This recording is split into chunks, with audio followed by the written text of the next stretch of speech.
Imaginez un jeune homme de 27 ans, debout devant un immeuble délabré de Manhattan. Dans sa poche, un chèque de 40 millions de dollars hérité de son père. Face à lui, un bâtiment que personne ne veut acheter. Ce jeune homme, c'est Donald Trump, et ce moment marquera le début d'un empire immobilier qui changera à jamais le visage de New York.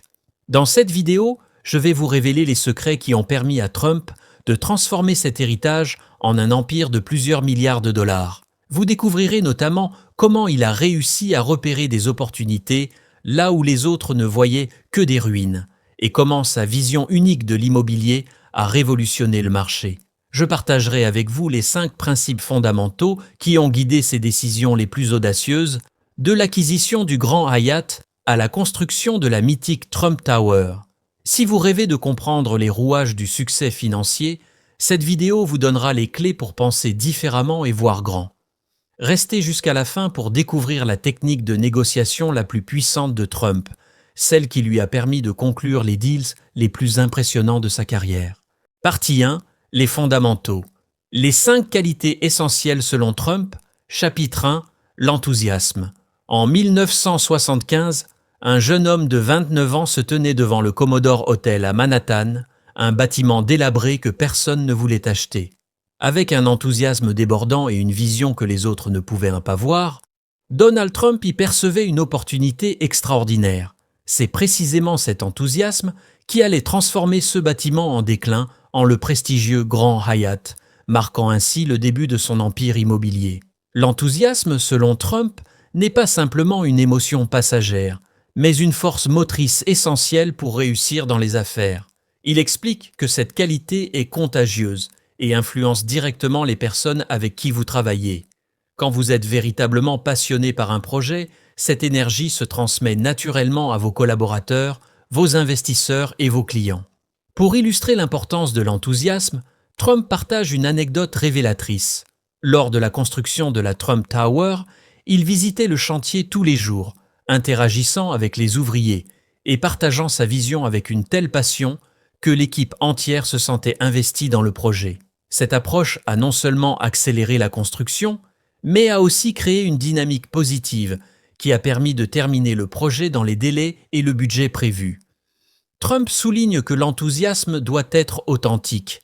Il ne s'agit pas de feindre l'excitation, mais d'être réellement convaincu par ce que vous entreprenez. Pour être capable de vendre, il faut croire en ce que l'on vend, insiste-t-il.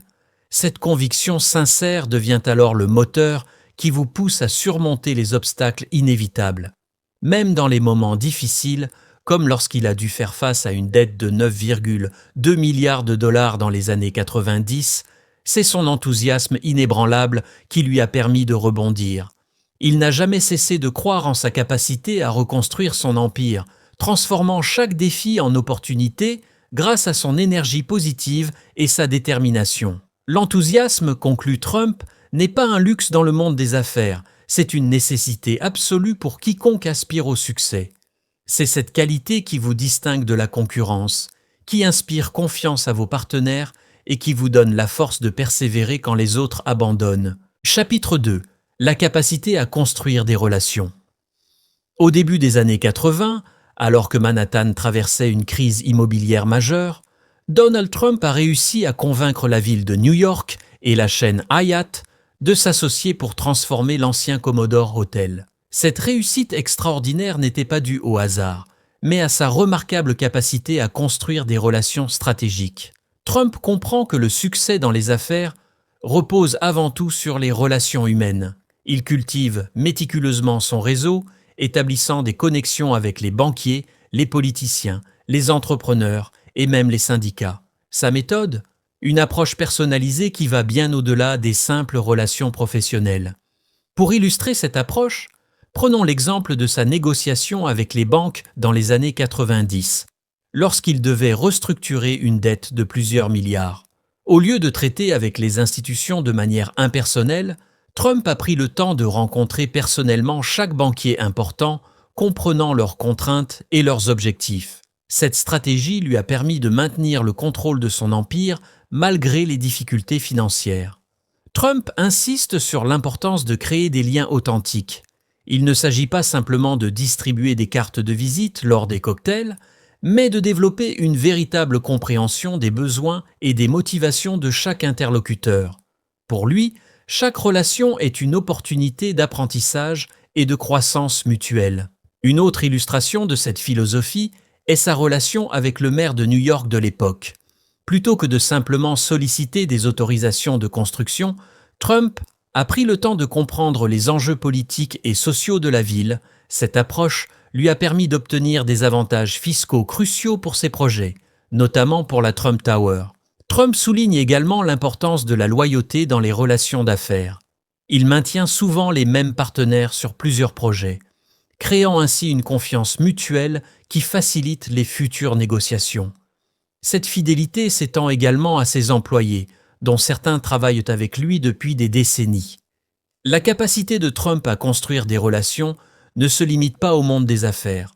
Il l'applique également dans sa vie personnelle, créant un réseau social influent qui s'étend bien au-delà de l'immobilier. Cette approche holistique des relations lui a permis de diversifier ses activités dans des domaines aussi variés que la télévision et les concours de beauté. Chapitre 3. Le sens du spectacle. Le sens du spectacle chez Donald Trump n'est pas simplement une qualité acquise, c'est un art qu'il a perfectionné tout au long de sa carrière. En 2004, lorsqu'il lance l'émission The Apprentice, Trump transforme une simple émission de télé-réalité en un phénomène culturel, popularisant sa célèbre phrase « You're fired », qui deviendra sa marque de fabrique. Cette maîtrise du spectacle remonte à ses débuts dans l'immobilier. Lors de la construction de la Trump Tower, il orchestrait chaque annonce comme un événement majeur, utilisant ce qu'il appelle l'hyperbole véridique, une forme d'exagération calculée qui capte l'attention du public. Les gens veulent à croire en quelque chose de grand, de spectaculaire, expliquait-il dans son livre The Art of the Deal. Son sens du spectacle s'étend au-delà des affaires. Dans les années 1980, Trump collabore avec la WWE, organisant des événements de catch dans ses établissements, allant même jusqu'à monter sur le ring en 2076. Cette expérience lui a permis de maîtriser l'art de la confrontation spectaculaire, un talent qu'il utilisera plus tard en politique. Trump comprend instinctivement que le divertissement et le pouvoir sont intimement liés. Il joue constamment sur la porosité des frontières entre la culture populaire, les affaires et la politique. Sa stratégie consiste à être omniprésent, multipliant les apparitions dans des films comme « Maman, j'ai encore raté l'avion » ou « Zoolander », où il joue systématiquement son propre rôle. Son goût pour le spectaculaire se manifeste également dans sa façon de communiquer. Il utilise les réseaux sociaux comme une scène de théâtre permanente, transformant chaque déclaration en événement médiatique. Cette approche lui permet de contourner les médias traditionnels et de parler directement à son public, créant un lien unique avec ses supporters. Cette maîtrise du spectacle n'est pas qu'une simple stratégie de communication, c'est une véritable philosophie de vie. Trump comprend que dans notre société médiatique, l'attention est la ressource la plus précieuse. Il sait que le spectacle, qu'il soit positif ou négatif, maintient l'intérêt du public et renforce sa marque personnelle. Chapitre 4. La préparation minutieuse. La préparation minutieuse est l'un des piliers fondamentaux de la réussite de Donald Trump, comme en témoigne l'histoire de l'acquisition du 40 Wall Street. Avant même d'entamer les négociations pour cet immeuble emblématique, Trump avait passé des mois à étudier chaque détail, l'historique du bâtiment, sa structure, son potentiel de rénovation et même la situation personnelle du propriétaire allemand. Cette approche méticuleuse de la préparation s'est révélée particulièrement payante lors de la crise financière des années 90, quand Trump devait faire face à une dette de 9,2 milliards de dollars.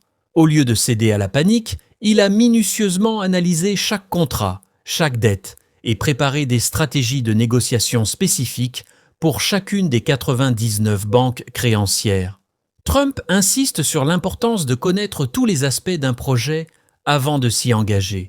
Pour le grand Hyatt Hotel, il n'a pas seulement étudié l'aspect immobilier, mais aussi l'industrie hôtelière dans son ensemble, les tendances du marché et même les habitudes des voyageurs d'affaires de Manhattan. Sa préparation s'étend également aux moindres détails des négociations. Avant chaque réunion importante, Trump étudie non seulement les aspects financiers et techniques, mais aussi les personnalités des personnes avec qui il va négocier. Il cherche à comprendre leurs motivations, leurs points faibles et leurs objectifs personnels. Cette attention aux détails se reflète également dans sa gestion quotidienne des projets. Pour la Trump Tower, il supervisait personnellement chaque aspect de la construction, des matériaux utilisés jusqu'aux finitions. Cette préparation méticuleuse lui a permis de terminer le projet dans les délais et le budget prévus, tout en créant un standard de luxe qui définit encore aujourd'hui l'immobilier haut de gamme à New York. Trump souligne que la préparation minutieuse n'est pas une option, mais une nécessité absolue dans le monde des affaires. Elle permet non seulement d'anticiper les problèmes potentiels, mais aussi de saisir des opportunités que d'autres pourraient manquer, faute de préparation adéquate. Chapitre 5. La ténacité. La ténacité est peut-être la qualité la plus emblématique de Donald Trump, comme en témoigne son extraordinaire rebond après la crise immobilière des années 80. Alors qu'il devait faire face à une dette colossale de 9,2 milliards de dollars, Trump raconte qu'il est passé devant un sans-abri dans la rue et s'est dit que cet homme avait techniquement 9,2 milliards de plus que lui. Pourtant, cette situation désespérée n'a pas entamé sa détermination. Trump insiste sur le fait que la ténacité n'est pas simplement de la persévérance aveugle, c'est la capacité à maintenir le cap tout en restant flexible dans son approche. Il travaille 7 jours sur 7, non par nécessité financière, mais par passion et détermination à atteindre ses objectifs. Cette éthique de travail infatigable est devenue sa marque de fabrique. Un exemple frappant de sa ténacité est le développement de la Trump Tower. Face aux innombrables obstacles administratifs et aux critiques qui jugeaient le projet irréalisable, Trump a persisté pendant des années, adaptant constamment ses stratégies tout en maintenant sa vision initiale. Il souligne qu'on ne crée pas un classique du jour au lendemain. Trump met également l'accent sur l'importance d'être optimiste tout en se préparant toujours au pire. Cette approche lui a permis de survivre aux nombreuses fluctuations du marché immobilier. Il compare cette attitude à celle de Wall Street. Les hauts et les bas sont inévitables. La clé est d'être préparé à les affronter. Sa ténacité se manifeste aussi dans sa capacité à tenir ses positions face à l'adversité. Plutôt que d'abandonner face aux critiques ou aux échecs temporaires, Trump préfère s'appuyer sur son instinct et sa vision à long terme. Il conseille de ne pas prendre les opinions des autres de manière personnelle, car chacun aura toujours son avis à donner. Partie 2. La vision Trump. Chapitre 6. Penser grand comme principe fondamental. Penser grand n'est pas qu'un simple slogan pour Donald Trump, c'est une philosophie de vie qui a façonné toute sa carrière. Il illustre ce principe par une anecdote révélatrice. Lorsqu'il a acheté le Commodore Hotel, beaucoup le considéraient comme fou d'investir dans un bâtiment délabré. Mais sa vision dépassait largement l'état actuel de l'immeuble. Il voyait déjà le prestigieux Grand Hyatt qu'il allait devenir.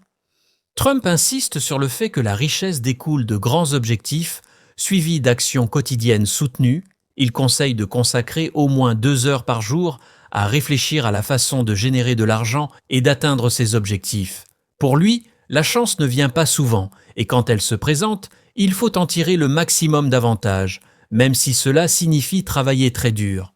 Cette mentalité de penser grand s'accompagne d'une approche particulière face aux obstacles. Trump explique que les inquiétudes, la peur et l'indécision sont les plus grands ennemis du succès. Sa solution est radicale, éliminer immédiatement toute pensée négative dès qu'elle apparaît. Il affirme qu'on peut faire face aux plus grandes difficultés de la vie si l'on contrôle son dialogue intérieur. Pour illustrer l'importance de cette philosophie, Trump cite souvent l'exemple de ses négociations immobilières à Manhattan. Au lieu de se contenter d'acheter et de rénover des bâtiments existants, il imaginait des structures qui redéfiniraient l'horizon de New York. La Trump Tower en est l'exemple parfait. Plutôt que de construire un simple immeuble de bureaux, il a créé un symbole de luxe et de réussite. Trump souligne que penser grand nécessite également du courage et de la persévérance. Il compare cette mentalité à celle d'un golfeur professionnel, citant Gary Player qui disait « Plus je m'entraîne, plus j'ai de la chance ». Cette approche rejette l'idée de chance pure au profit d'une vision où les opportunités sont créées par le travail acharné et la préparation minutieuse. Chapitre 7. L'importance de la transformation des propriétés. La transformation des propriétés est au cœur de la stratégie qui a fait la fortune de Donald Trump, comme l'illustre parfaitement l'histoire du Grand Hyatt Hotel. En 1975, face au Commodore Hotel délabré de Manhattan, Trump a vu ce que personne d'autre ne pouvait imaginer. Un hôtel de luxe qui redéfinirait les standards de l'hospitalité new-yorkaise. Cette vision de transformation ne s'arrête pas à la simple rénovation. Pour Trump, il s'agit de créer une valeur ajoutée exceptionnelle en métamorphosant complètement la perception et l'utilité d'un bien immobilier. Cette approche s'est révélée particulièrement payante dans les années 80, lorsqu'il a transformé des immeubles vétustes de Manhattan en symboles de luxe et de prestige. La Trump Tower est l'exemple le plus emblématique de cette philosophie de transformation. Là où se trouvait un ancien magasin peu rentable, Trump a imaginé et créé un gratte-ciel qui est devenu non seulement un symbole architectural de New York, mais aussi une marque mondiale du luxe. Cette transformation a dépassé le simple aspect physique du bâtiment pour créer une véritable identité culturelle. Trump insiste sur l'importance de voir au-delà de l'état actuel d'une propriété. Pour lui, la vraie valeur réside dans le potentiel de transformation. Cette approche nécessite une vision claire, une compréhension approfondie du marché et une capacité à anticiper les tendances futures. Il souligne que la transformation d'une propriété doit toujours viser à créer quelque chose de supérieur à ce qui existe déjà dans le marché. Cette stratégie de transformation s'étend également à la gestion des propriétés après leur rénovation. Trump met l'accent sur l'importance de maintenir des standards élevés et d'améliorer continuellement les services et les installations pour préserver et augmenter la valeur de l'investissement initial. Chapitre 8. La création de valeur ajoutée. La création de valeur ajoutée est un principe fondamental dans la stratégie de Donald Trump, comme l'illustre parfaitement l'histoire de la patinoire Wallman à Central Park. En 1986, face à un projet municipal qui s'enlisait depuis 6 ans et avait déjà englouti 13 millions de dollars, Trump a repris le chantier en main. En seulement 3 mois, il a non seulement terminé la rénovation, mais a également économisé 750 000 dollars sur un budget de 3 millions. Cette approche de création de valeur se manifeste également dans sa transformation du Plaza Hotel, acquis pour 400 millions de dollars en 1988. Trump ne s'est pas contenté d'acheter un hôtel prestigieux, il a entrepris une rénovation complète pour en faire un symbole du luxe new-yorkais.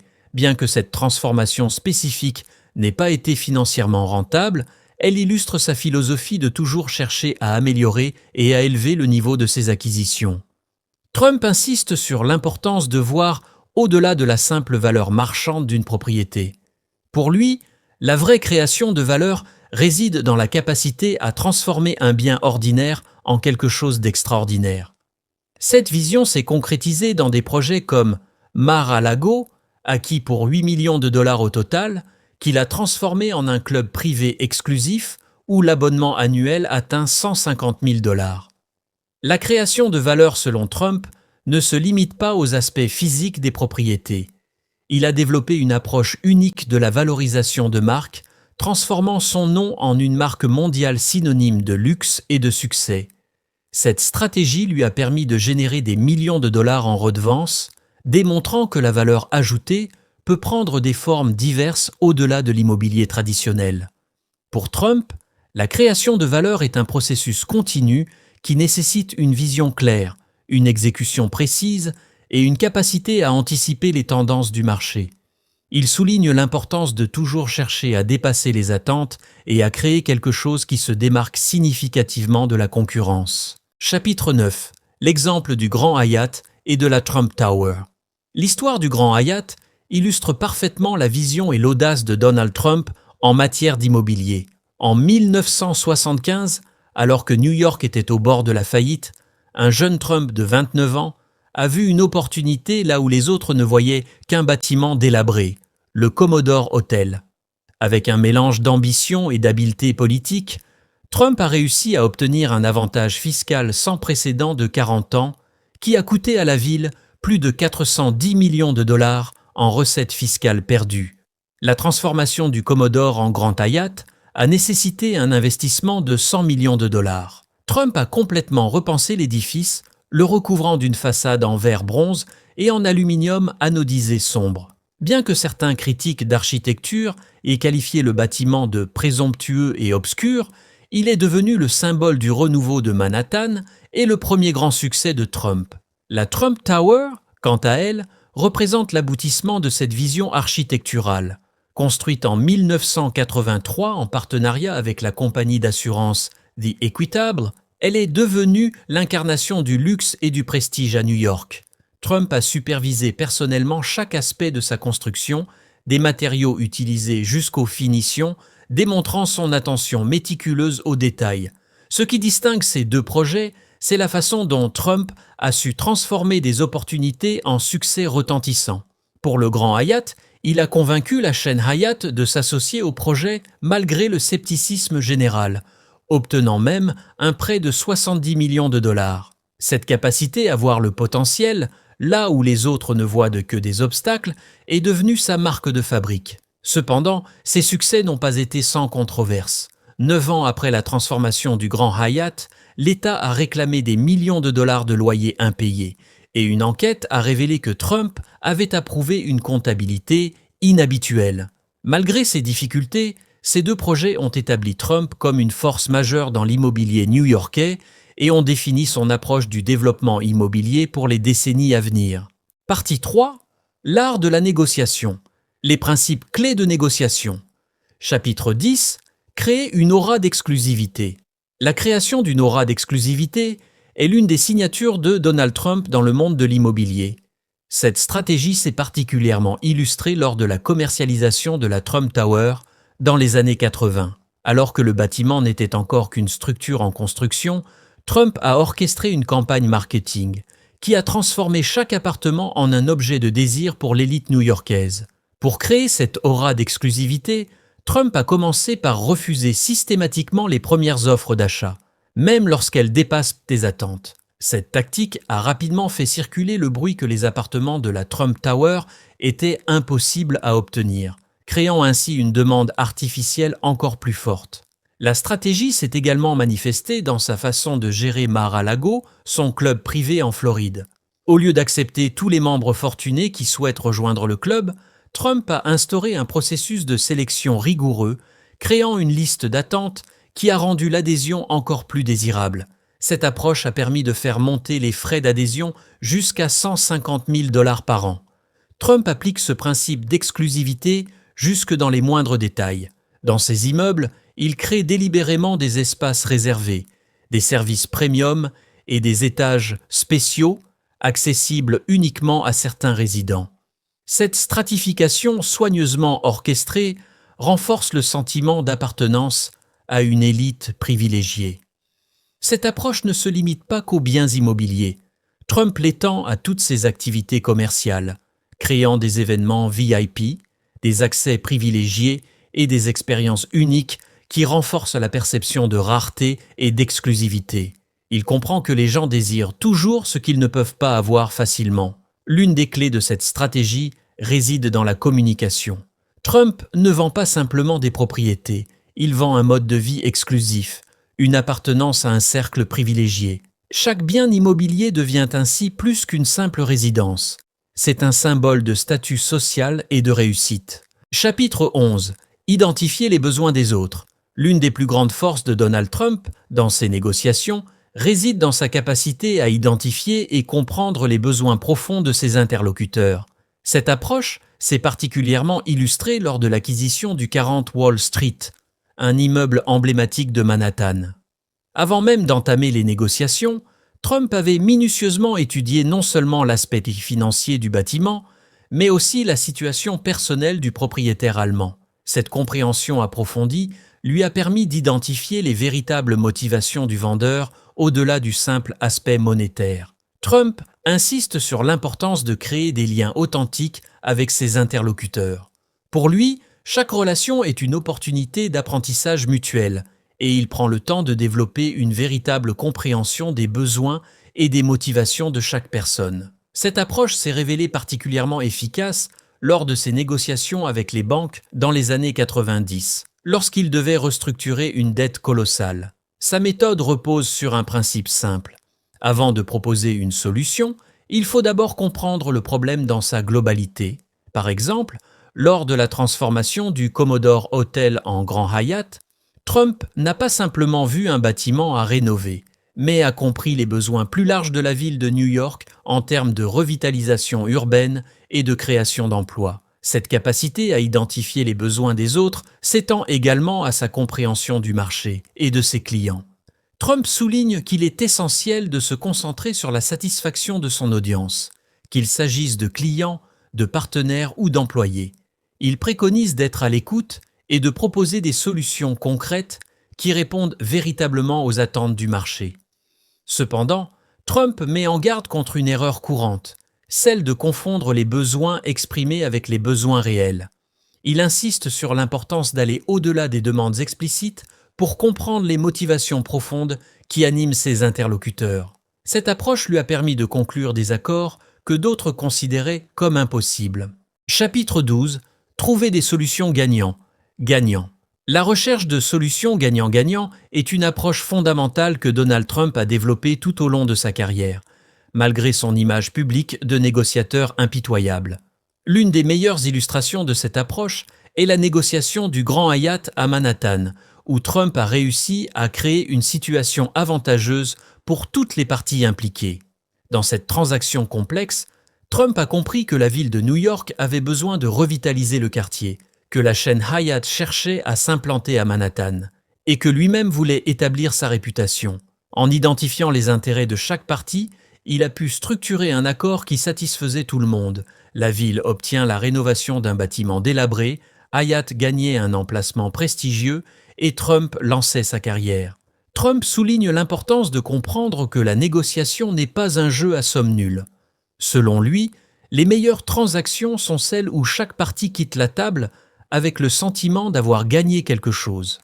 Cette approche permet non seulement de conclure l'accord actuel, mais aussi de construire des relations durables pour les futures opportunités. Pour atteindre ces solutions gagnant-gagnant, Trump recommande de toujours chercher des angles créatifs. Par exemple, lors de la négociation d'un immeuble à Wall Street, plutôt que de se concentrer uniquement sur le prix, il a proposé un arrangement qui inclut des avantages fiscaux pour le vendeur, tout en obtenant un meilleur prix pour lui-même. La clé, selon Trump, est de rester flexible dans l'approche, tout en restant ferme sur les objectifs. Il conseille de toujours avoir plusieurs options sur la table et d'être prêt à explorer différentes combinaisons de conditions qui pourraient satisfaire les besoins de chaque partie. Cette approche collaborative ne signifie pas pour autant d'abandonner ses positions. Au contraire, Trump insiste sur l'importance de maintenir une position forte tout en restant ouvert aux solutions créatives qui peuvent débloquer une situation apparemment sans issue. Chapitre 13. Exemple concret, l'acquisition de 40 Wall Street. L'acquisition du 40 Wall Street par Donald Trump en 1995 représente l'un des exemples les plus remarquables de sa stratégie immobilière.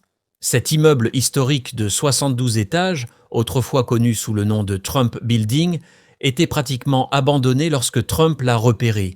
À l'époque, le marché immobilier de Manhattan traversait une période difficile et le bâtiment était détenu par des propriétaires étrangers qui ne parvenaient pas à le rentabiliser.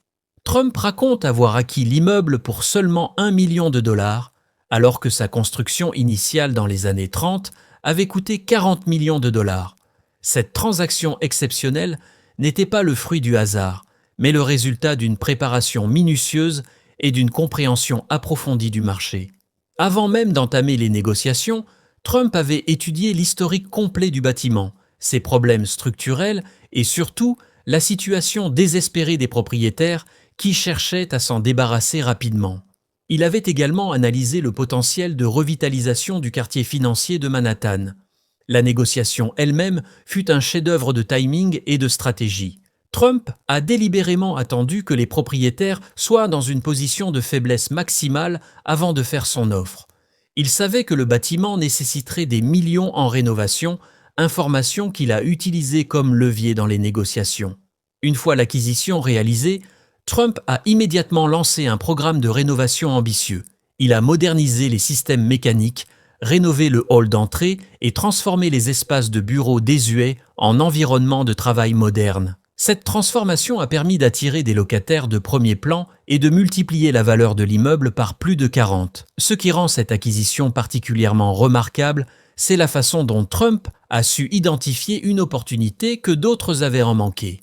Il a vu au-delà de l'état délabré du bâtiment pour reconnaître sa valeur intrinsèque, son emplacement stratégique, son architecture historique et son potentiel de revitalisation. L'histoire du 40 Wall Street illustre parfaitement les principes clés de Trump en matière d'investissement immobilier. L'importance de la préparation, la capacité à identifier les opportunités uniques et le courage de prendre des risques calculés quand d'autres hésitent. Cette acquisition reste l'une des meilleures affaires de sa carrière et démontre sa capacité à transformer des situations apparemment désespérées en succès retentissant. Partie 4. La gestion et le marketing. Chapitre 14. La création d'une marque de prestige. La création d'une marque de prestige est l'un des aspects les plus brillants de la stratégie commerciale de Donald Trump. Tout a commencé avec la Trump Tower, inaugurée en 1983, qui est devenue bien plus qu'un simple gratte-ciel. Elle incarnait une nouvelle définition du luxe à Manhattan.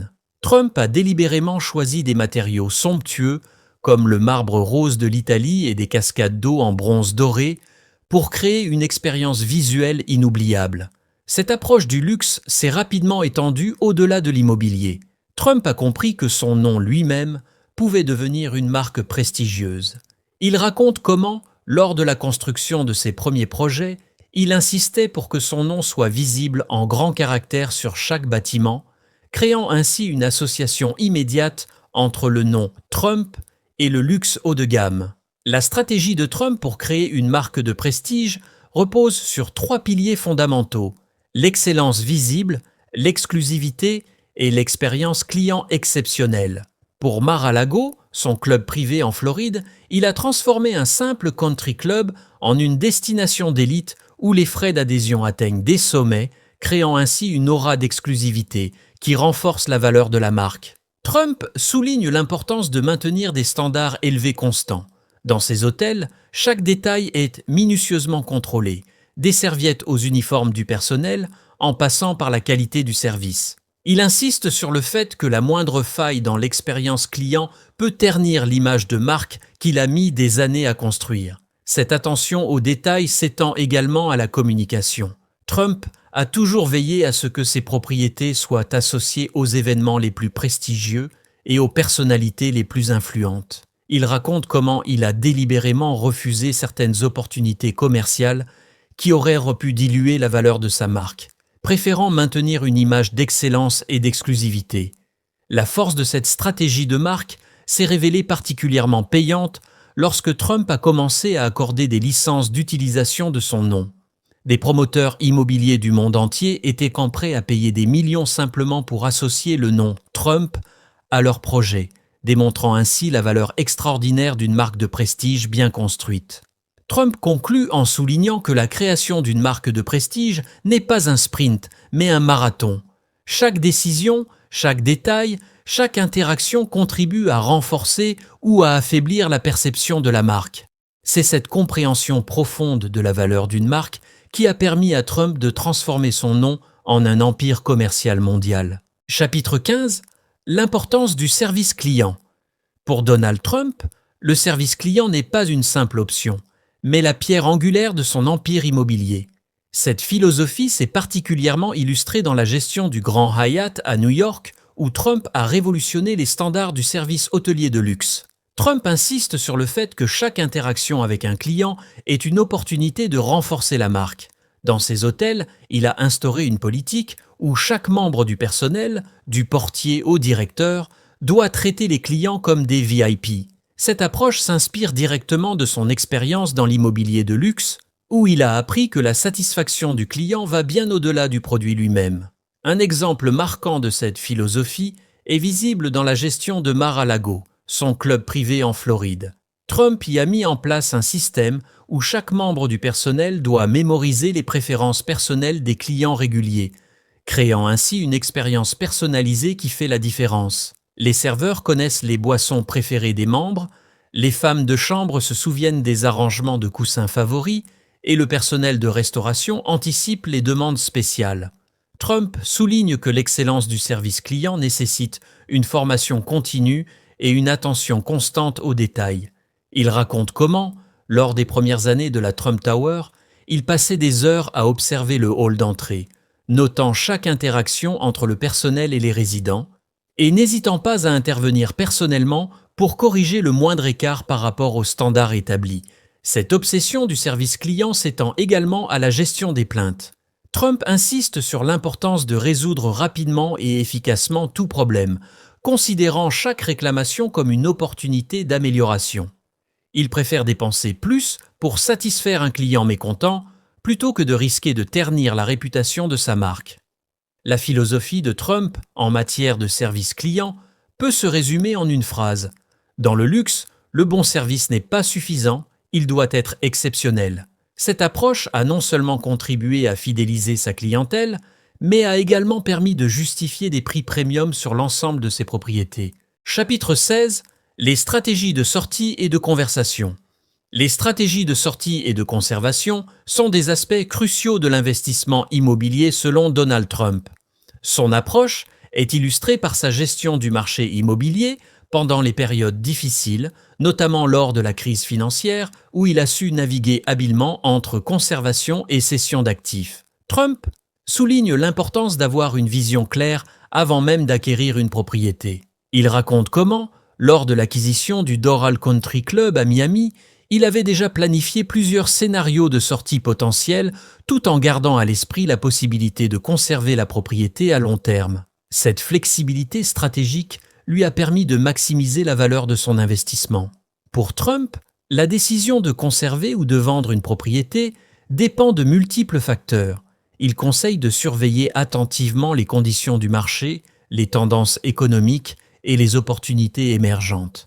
Par exemple, dans le contexte actuel, il recommande particulièrement d'être attentif aux propriétés détenues par les banques qui peuvent offrir des opportunités uniques de sortie rentable.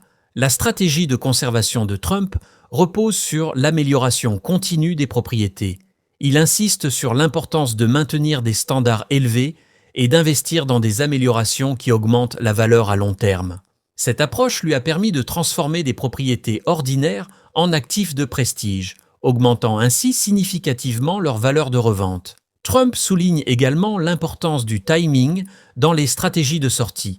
Il conseille de ne pas se précipiter pour vendre uniquement parce que le marché semble favorable, mais plutôt d'évaluer si la propriété a atteint son plein potentiel sous votre gestion. Cette patience stratégique lui a permis de maximiser ses retours sur investissement à de nombreuses reprises. Trump insiste sur l'importance de maintenir des relations solides avec les acteurs du marché, même lors d'une sortie. Ces relations peuvent s'avérer précieuses pour de futures opportunités d'investissement. Il raconte comment certaines de ses meilleures affaires sont venues de personnes avec qui il avait maintenu de bonnes relations après des transactions précédentes. Nous allons maintenant découvrir la technique de négociation la plus puissante de Trump, celle qui lui a permis de conclure les deals les plus impressionnants de sa carrière. La technique de négociation la plus puissante de Donald Trump repose sur l'utilisation stratégique du levier de négociation, ou leverage. Cette approche s'est particulièrement illustrée lors de l'acquisition de Diamond Shamrock, où Trump a démontré sa maîtrise de ce concept. Le principe fondamental de cette technique est de ne jamais paraître désespéré de conclure un accord. Trump affirme que la pire chose que l'on puisse faire dans une négociation est de montrer son désir urgent de conclure, car cela permet à l'autre partie de sentir le sang et compromet immédiatement votre position. Cette stratégie s'est manifestée de manière spectaculaire dans ses négociations immobilières à Manhattan. Par exemple, lors de l'acquisition du 40 Wall Street, Trump a délibérément attendu que les propriétaires soient dans une position de faiblesse maximale avant de faire son offre. Il avait minutieusement étudié leur situation financière et savait exactement quand intervenir pour obtenir les meilleures conditions. Trump utilise également ce qu'il appelle l'hyperbole véridique, une forme d'exagération calculée qui lui permet de créer une position de force dans les négociations. Cette technique consiste à maximiser sa position tout en gardant suffisamment de marge de manœuvre pour la négociation. Un autre aspect crucial de cette approche est la multiplication des options. Trump ne s'attache jamais à une seule approche ou à un seul accord. Il développe toujours au moins une demi-douzaine d'approches différentes pour faire fonctionner une transaction, car il sait que même les plans les mieux conçus peuvent échouer. Cette stratégie de levier s'accompagne d'une préparation minutieuse. Trump étudie non seulement les aspects financiers et techniques d'une transaction, mais aussi les motivations personnelles et les besoins de ses interlocuteurs. Cette compréhension approfondie lui permet d'identifier les points de levier qu'il pourra utiliser pendant la négociation. La puissance de cette technique réside dans sa capacité à créer et maintenir une position de force tout au long de la négociation, tout en restant suffisamment flexible pour saisir les opportunités qui se présentent.